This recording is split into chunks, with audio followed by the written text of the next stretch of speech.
Орыс алдағы уақытта саяси орда төңкерісі болады Орыста.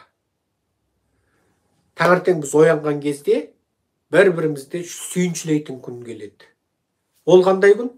Путинді атып кетіпті деген күн. Бұл бір. Екінші, Орыстың ұлтшылдары орда төңкерісін жасап, Путинді қамауға алады. Екі. Үшінші мүмкіндік бар. Ол Путин бүкіл Орыстың саяси элитасындағы өзіне жат көзқарастарының бәрін қайтадан тұтқындауды бастайды. Сөйтеді атом кнопкасын басады. Жоғары миллион адамды өлтіретін атомды емес, жеңіл атомды ашық теңізде атады. Сөйтіп, ашық теңізбен шектесетін Англияға, Францияға, Германияға, тағы басқа елдерге ашық теңізде толқын тудырып, толқын арқылы қалаларды суға бастырады.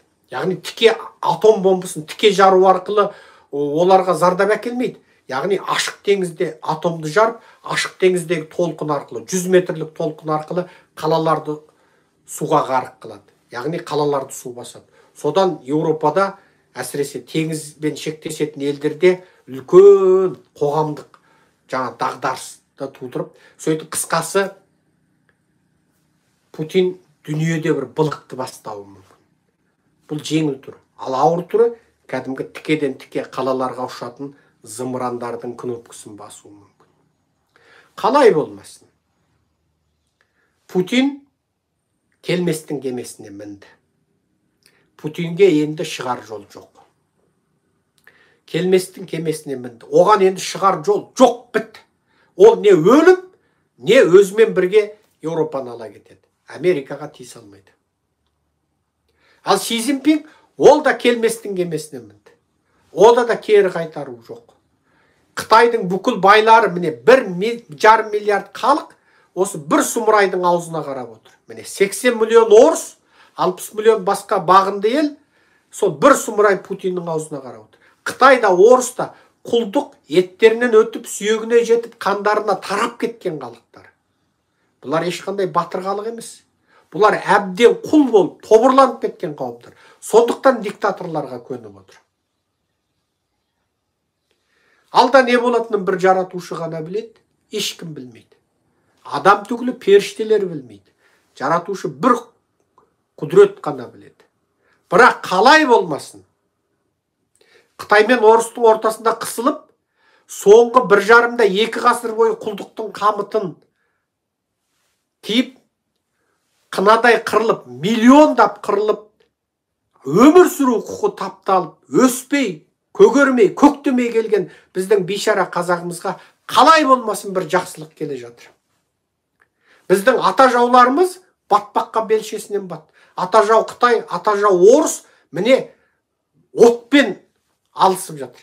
Ал бұл бізге Құдайдың берген орайы. Ертең бүкіл түркі халықтар, бүкіл Орта Азия халқы шын мәнінде Қытайдан да, Орыстан да басы бүтін арылып, құтылып, шынайы тәуелсіздікке қол жеткізуі мүмкін. Тіпті Орыстың бодандағы шешендер, якуттер, ноғайлар, башқұрттар, татарлар бәрі бостандық алуы мүмкін. Дүниенің картасында үлкен өзгеріс болуы мүмкін. Ресей біз үшін алғанда, бәленбай 10 мемлекеттің ар жағындағы бір бейтаныс құрттай бір республика болып қалуы мүмкін. Қытайда біз үшін алғанда, бәленбай мемлекеттің ар жағындағы бір 4-5 республика немесе 5-6 республикаға айналып қалуы әбден мүмкін. Құдай біледі, біз білмейміз, тек жақсылық келе жатыр. Менің жүрегім соны сезеді. Қазаққа жақсылық келе жатыр. Қазаққа үлкен, зор жақсылық келе жатыр. Сондықтан мына маймылдардың сапына қосылмай, ақиқат жаққа қарай келіңіздер. Мына маймылдармен бірге бүгін маймыл болып, 5 күн жақсы өмір сүріп, қазы-қарта, жал-жая асағаныңмен, ертең дарға асылатыныңды ұмытып қалма. Кім ұлтын сатады, бүгін сатты, немесе ертең сатты, ол өзін өлімге үкім етушілер.